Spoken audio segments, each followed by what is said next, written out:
नमस्कार दोस्तों, आज के समय में यह बात आपने आम सुनी होगी कि जो भी आपकी भावनाओं से खेले उसे बर्बाद कर दो या उसे सबक जरूर सिखाना चाहिए। दोस्तों, फीलिंग्स के साथ कोई भी खेल सकता है, फिर चाहे लड़का हो या लड़की। प्रेम करते हुए झूठे वादे करना या बहुत समय बाद अचानक सच्चाई बताकर अलग हो जाना धोखा है, इसमें कोई शक नहीं। पास आइए दोस्तों और इसी सोच पर आधारित ये कहानी सुनिए। सुरभि और हितेश की दोस्ती कॉलेज से शुरू हो कब प्यार में बदल गई दोनों को पता ही नहीं लगा। दोनों का प्रेम संबंध लगभग 3 साल से चल रहा था, लेकिन पिछले 3-4 महीने से दोनों में कई बार आपसी लड़ाई झगड़ा हुआ था।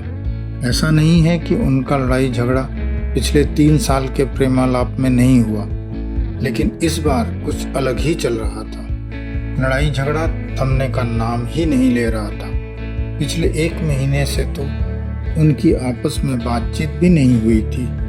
परेशान दोनों ही थे, लेकिन मुद्दा कुछ ऐसा था कि वह आपस में बातचीत से खत्म होने वाला लग नहीं रहा था। सुरभि की ले देकर कॉलेज की एक ही सहेली अनु थी।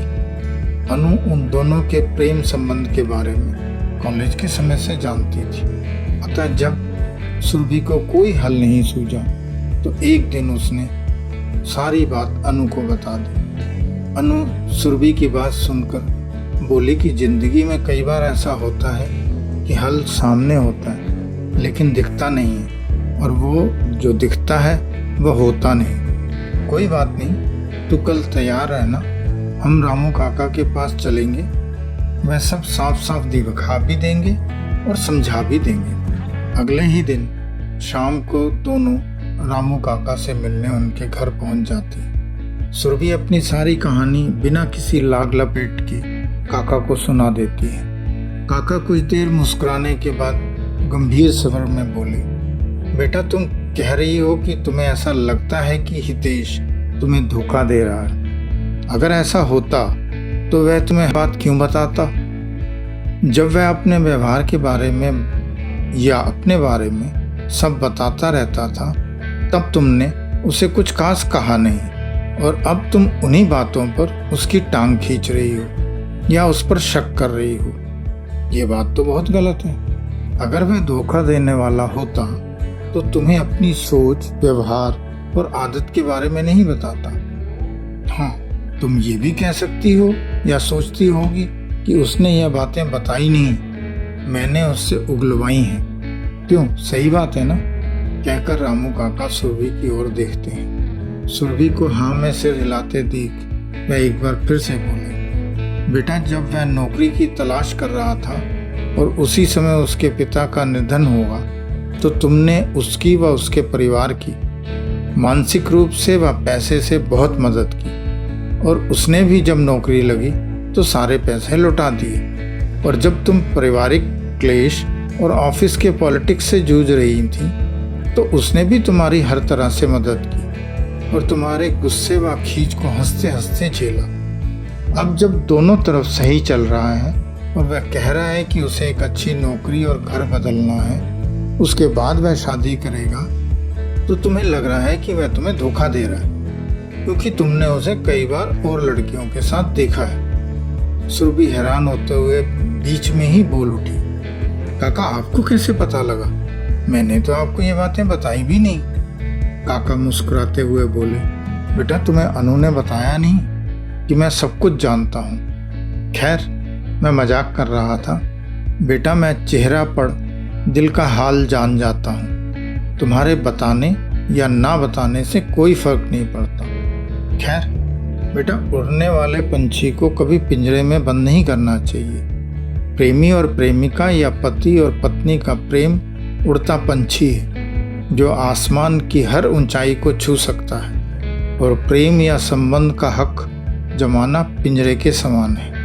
अब तुम ही फैसला करो कि तुम्हें प्रेमी चाहिए या सीखा सिखाया जानवर चाहिए। तुम्हें साथी चाहिए या पिंजरे में कैद पंछी चाहिए। हाँ, तुमने जो कुछ भी मुझे बताया या नहीं बताया, और तुम्हारी बात सुनकर जो कुछ मैं समझ पा रहा हूँ उससे मैं यह कह सकता हूँ कि वह धोखेबाज नहीं है। हाँ, इंसान कुछ समय के लिए बहक सकता है और यह हर इंसान की फितरत है। ऐसे में दूसरे साथी का फर्ज है कि वह उसका साथ दे ताकि उसके बहकते कदम वापस आ जाएं। बेटा, नेगेटिविटी से नेगेटिविटी ही जन्म लेगी, और अगर तुम कहती हो कि वह भटक रहा है तो इसका मतलब है कि वह नेगेटिविटी में फंस गया है। ऐसे में तुम शक कर नेगेटिविटी को और बढ़ा रही हो। ऐसे में प्यार बढ़ाओ, पॉजिटिविटी बढ़ाओ और अपने अंदर कशिश पैदा करो कि उससे पैदा हुई नेगेटिविटी को तुम्हारी पॉजिटिविटी निगल जाए।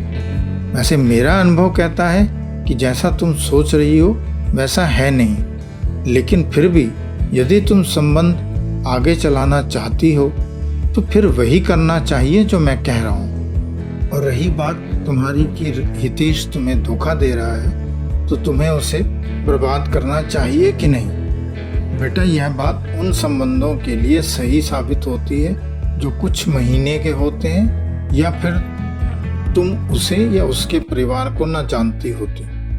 उसकी हर बात यदि झूठ पर टिकी होती तो तुम्हें अवश्य ही ऐसा करना चाहिए था। तुम हितेश और उसके परिवार को पिछले 5 साल से जानती हो। ऐसे में तुम्हारा ऐसा सोचना भी पाप है। इसमें कोई शक नहीं कि ये जमाना धोखेबाज और मुखौटा लगाए लोगों से भरा पड़ा है, और ऐसे लोगों को अवश्य ही सबक सिखाना चाहिए। इसीलिए तो मैं हर किसी को कहता हूँ कि जिंदगी भर के संबंध बनाने से पहले प्रेम संबंध को कम से कम 4-5 साल अवश्य देने चाहिए और आंख और कान खुले रखने चाहिए। प्रेम संबंध में हर समय दिल की नहीं, कभी कभी दिमाग की बात भी सुननी चाहिए। यह सुन सुरभि उठकर काका के पैर छूकर बोली, काका धन्यवाद, मुझे सब समझ में आ गया। अच्छा, अब मैं चलती हूँ, कहकर वह खुशी खुशी अनु के साथ बाहर की ओर चल देती। दोस्तों, आपको ये कहानी कैसी लगी कमेंट करके अवश्य बताइएगा। धन्यवाद।